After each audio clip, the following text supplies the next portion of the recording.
Howdy and welcome back to the workshop. In today's episode, we're going to be hopefully not dropping the power hammer. Now that's a goal for all of the videos, but in this one we're going to get really close because we've got to lift it up, get the wooden base underneath it, and then set it back down very gently. But before we don't drop any hammers, let's thank today's sponsor, which is Squarespace. Squarespace is an online website building platform that is legitimately easy and, if we're being honest, kind of fun to use. I built my first website with Squarespace about maybe 4.5 years ago now, and it's been awesome. Low maintenance, easy to take care of, easy to update my pages, easy to update the galleries and the products and all of that stuff. They've got tons of fun, good features like members only area, portfolios, galleries, point of sale, automatic image scaling. It's a great place to be able to connect your social media and sell your art online. So whether you're a hobbyist or a job person, Squarespace is legitimately wonderful because it's like having an extra employee who you don't have to pay very much.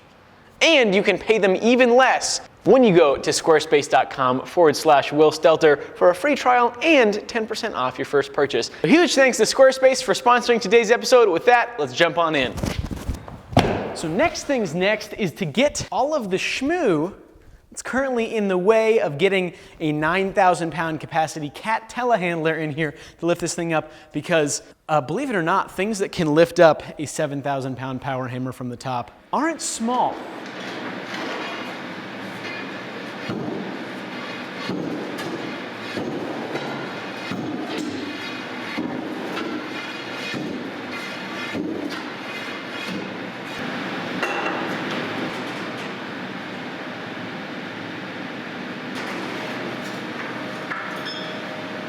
We didn't drop it.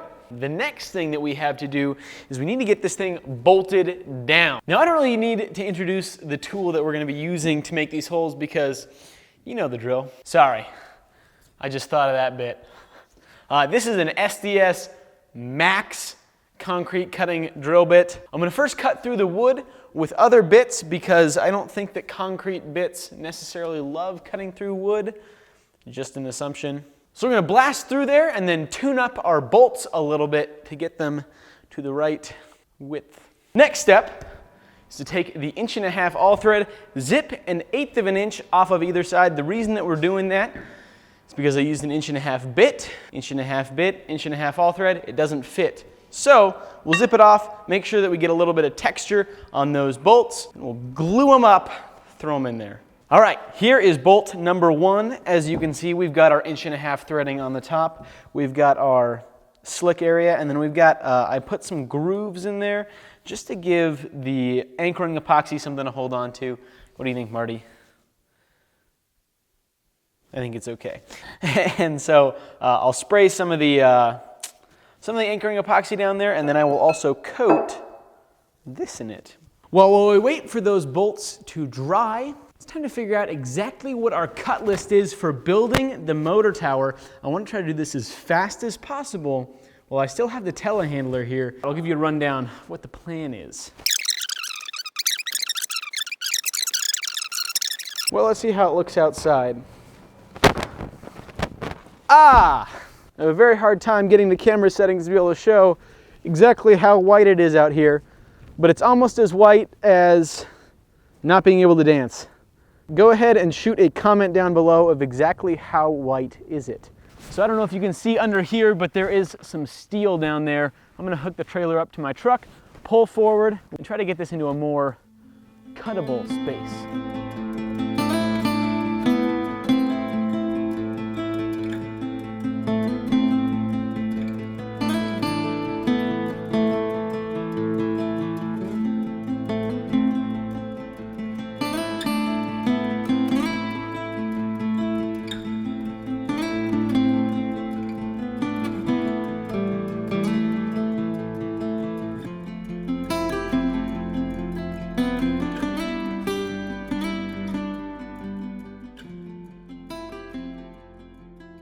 So here's where we're at. I've got the thing mocked up now. How you doing, Marty? We've got our front beams here. We've got our back beams there. We've got our bottom beams, feet. Who knows? I've got 4 pieces of angle iron. Since I didn't want to bolt or try to bolt through the 4x6 tubing, what I'm going to do is lay down some thick tacks from this 4x4x3/8 angle iron into the tubing, and I've drilled all of my holes in there so that I can now throw some red heads, some expansion bolts into the concrete, and that will hopefully help keep this thing from falling over.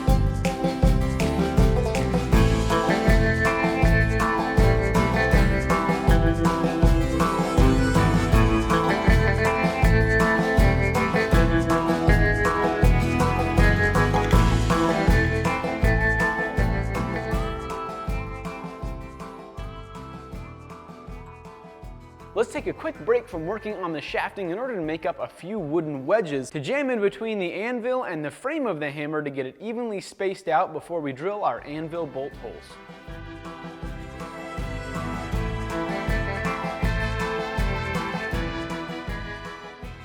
Now you notice we got the anvil touching on this side, but on this side there's a big old gap. We'll jam the wedges in there to get some even spacing all the way around.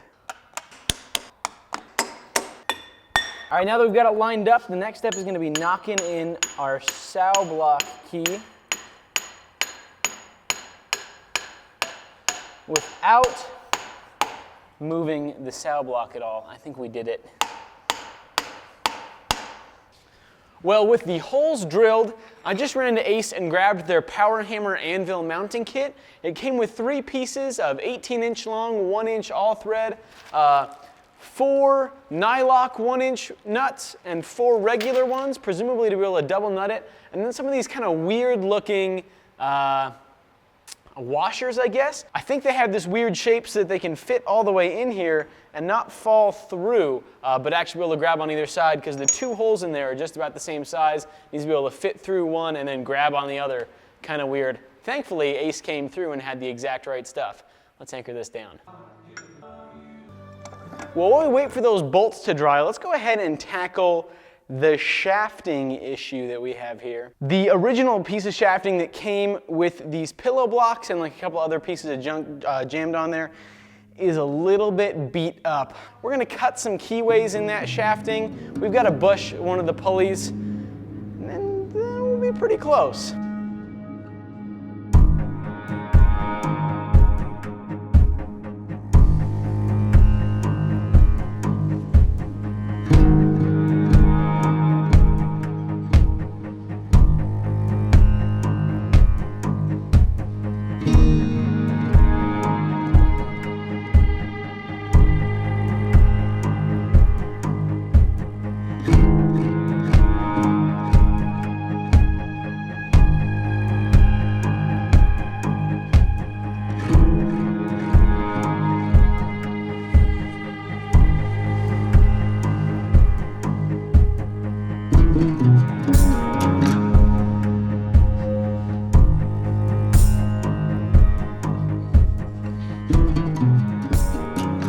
So after a very, very unfortunately long time, this paint is just not coming off. Now, I don't know if paint that doesn't come off with an angle grinder with a knotted wire brush deserves to stay on there or not, but I think that just to be safe, I don't want this flaking off anytime soon, so we'll stand it up and then we'll use a chemical paint stripper and leave that overnight to do its magic and get all of that stuff off, which means that in the morning we will come in and just wipe it and wash it down real quick and then get on to painting. Same thing with that guy.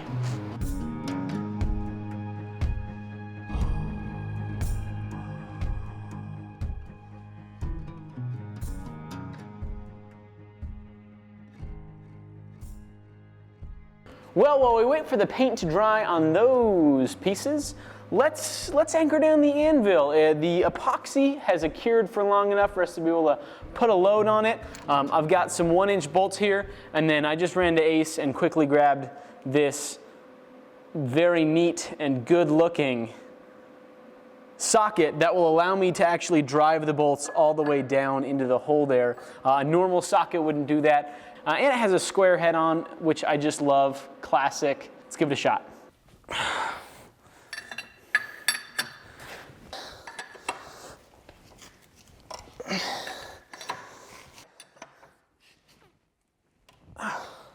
With the anvil bolted down, let's go ahead and see how the flywheel fits on the jack shaft. Well, now that we know that the flywheels are going to work, let's move on to whipping up the motor plate. The plan is to figure out what our bolt pattern is, and then transfer it onto a big old plate, chop up the plate so it'll fit, and get it tacked onto the tower.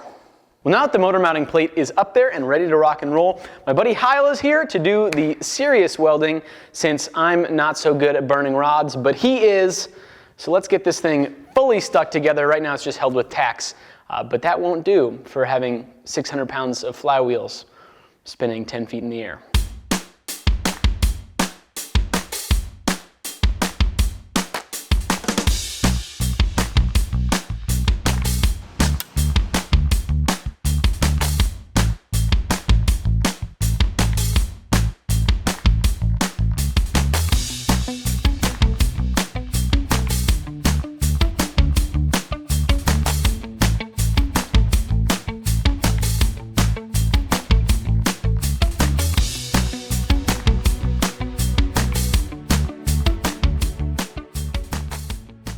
The next step is to get the drive system stuck up there.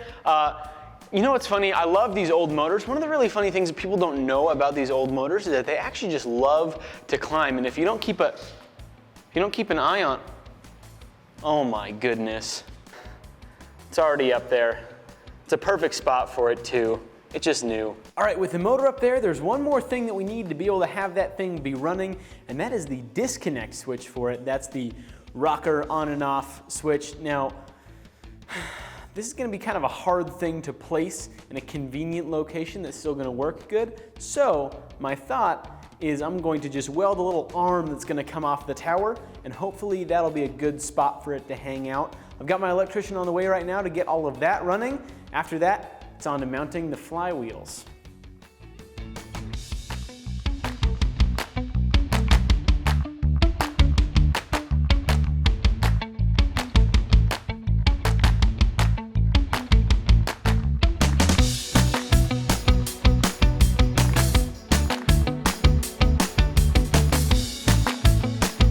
All right, now that everything is in place, ready to spin, the motor has been wired up. Nolan finished that last night. It is cool.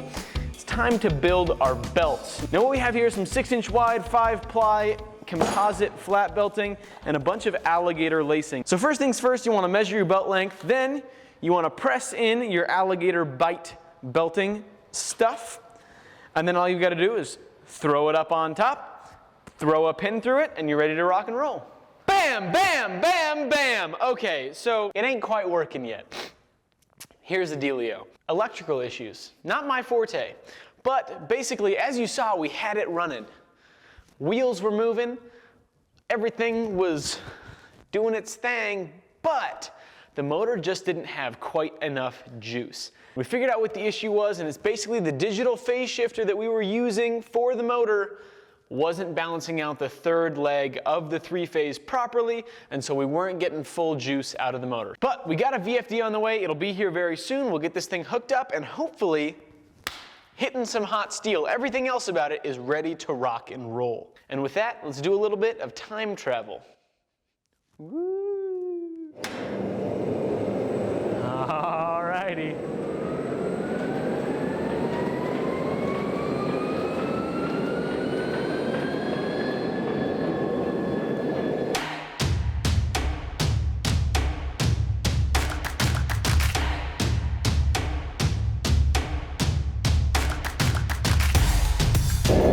Here we go, Nolan.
Needs some adjusting, but I'm thrilled.